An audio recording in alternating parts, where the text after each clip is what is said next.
Assalamualaikum warahmatullahi wabarakatuh. Saya Muhammad Iqbal Zulhaj akan menjelaskan sedikit tentang kaitan paleogeografi dengan sebaran hewan serta evolusinya.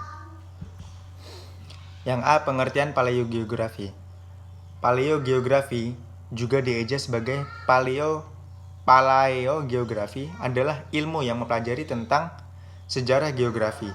Istilah ini pada umumnya mengacu pada ilmu tentang fisik lanskap, tetapi bisa juga mengacu pada ilmu tentang lingkungan manusia atau budaya.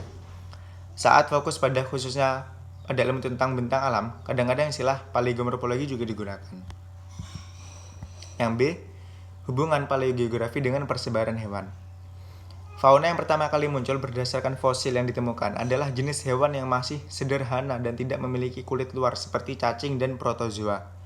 Dapat dilihat bahwa keanekaragaman fauna dari masa Kambrium hingga tersier berkembang dengan jumlah yang terus naik dengan jenis fauna protozoa, porifera, coelenterata, bryozoa, brachiopoda, echinodermata, moluska cacing, arthropoda, dan chordata. Keanekaragaman kembali muncul yakni pada perkembangan dari jenis hewan bertulang belakang atau vertebrata. Hewan bertulang belakang baru muncul pada masa Kambrium, diawali oleh jenis ikan yang jumlahnya terus menurun hingga sekarang.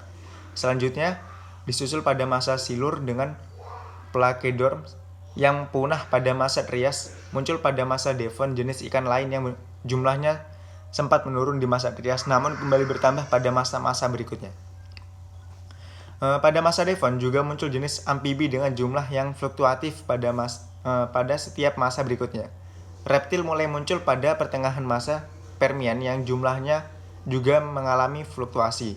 Kemunculan reptil kemudian disusul oleh munculnya mamalia pertama di masa Trias dan burung pertama pada masa Jura yang menurut beberapa ilmuwan berasal dari adaptasi atau perkembangan dari jenis reptil. Yang C. Hubungan paleogeografi dengan sebaran evolusinya.